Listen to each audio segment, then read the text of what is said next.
Major reasons I'm running for U.S. Congress is because you look at this memorial here, Arlington Cemetery, all of the people who have sacrificed and gave their all for our country, and then I look at what's happening to our country now with this present administration, the president we have in there, and the liberals who want to undermine our national sovereignty and try to undo all of this work for patriots from the Revolutionary War through the great World War I, World War II, Vietnam, Korea, the Gulf War. We need to reverse the change that has taken place, and I intend to be a part of that battle in the U.S. House of Representatives to do this on behalf of not only our country and future generations, but to uphold what they died for, their values, their principles. I think they would be appalled if they saw what we were dealing with right now. I plan to be a part of that solution. That's why I'm running for U.S. Congress.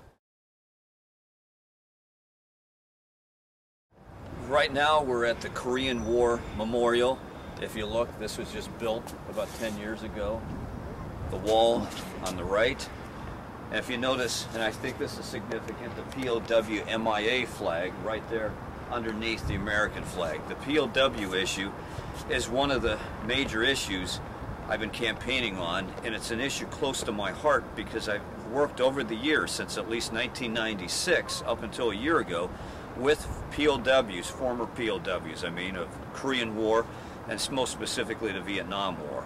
And that issue is very important because it's all about our government purposely, willfully abandoning thousands of our boys from Korea and most specifically Vietnam.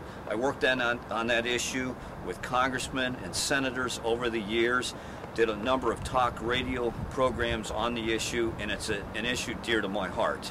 Again, I've worked with former POWs, I've worked with people involved in the fight, people that have been inside the government, inside the Defense Intelligence Agency, inside the CIA and other agencies who know fully well that our boys have been abandoned over there and lost. The only president we had that tried to do something about it was Ronald Reagan, with the help, believe it or not, of Ross Perot and a couple other congressmen, including the famous Congressman Charlie Wilson. So that's a major part of my campaign. Nobody else is talking about it. I think we need to do more than just fly the POW MIA flag. Yeah, we'll just wait. I served in the Marine Corps from 1977 till 1981, and even though I missed Vietnam by 3 years, the Vietnam War is one of the subjects that I like to study, and I've done a lot of specials on my radio show about it. And over the years, I've been blessed with the opportunity to get close to a lot of Vietnam veterans who are still fighting for the Vietnam veteran cause on many different levels, from the POW issue to veterans benefits to housing, all of those issues. And one of the greatest moments of my life was back in 2004, when during that year I was blessed with the opportunity to work with Vietnam veterans who were the famous Switboat veterans who worked alongside of Senator John Kerry when he was in Vietnam. I worked with their campaign, the Switboat Veterans for Truth, that group of Vietnam veterans who were very saddened and very concerned about the fact that John Kerry was running for president. So we launched a campaign with John O'Neill, Jerry Corsi, the Switboat veterans, the former POWs, and the part I played to help the Vietnam veterans was to stop John Kerry from becoming president of the United States in 2004. So even though I'm not a Vietnam veteran, I work closely with Vietnam veterans. Their cause is my cause, and again, I have the proof that shows my willingness to do whatever I can for the Vietnam veteran. We're here at the Vietnam Memorial, the wall. It's a fitting tribute. Maybe I'll see you again. I tell Sharon's story just about every day. Really? Yeah. She died the 8th of June, 1969 in a mortar and rocket attack on the 312th Evac Hospital in Chu Lai, stationed at Ward 4A. 4A was where they housed Vietnamese prisoners of war and Vietnamese civilians. This particular day she got off at about 3 o'clock in the evening, went back to her hooch, was about to take her clothes off when the mortar and rocket attack started. She rushed back to the hospital, and she was in between wards 4A and 4B when a mortar round hit and there was a Vietnamese girl about 12 years old who was struck by a mortar round. Sharon bent down to help her,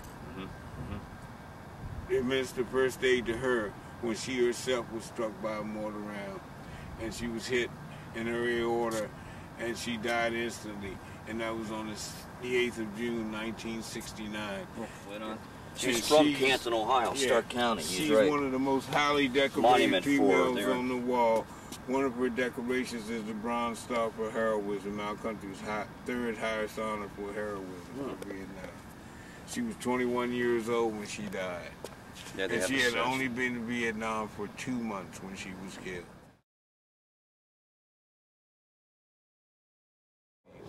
April 4th, I'll be fighting them 4 years for benefits, and the 17th of January, I'll be homeless 2 years.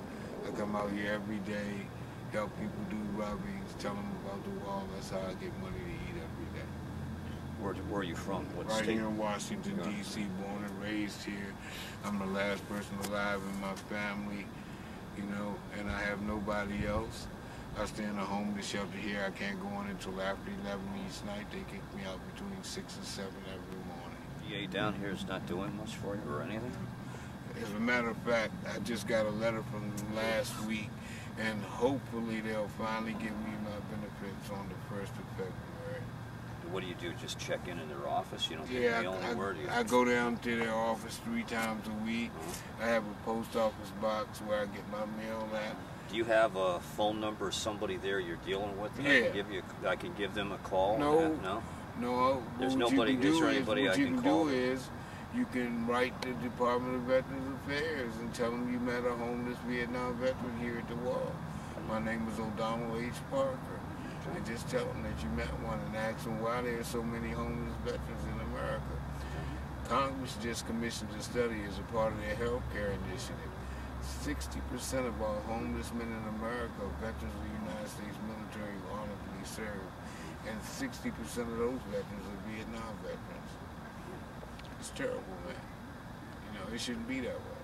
When the wall was originally dedicated in 1982, there were 1,700 listed as missing in action. Now there are between 8 and 1,200 still listed as missing in action. And since the wall's dedication in 1982, there have been 352 names added to the wall. The most recent addition to the wall was the 5th of May, 2009. His name was Enrique Valdez. Enrique was wounded in Vietnam in June of 1969, paralyzed from the neck down from his wounds. February 1994, he died from those wounds. And because his death was a direct result of service in Vietnam, his name was added to the wall May 5th of this year. His name, as a matter of fact, is right here behind us.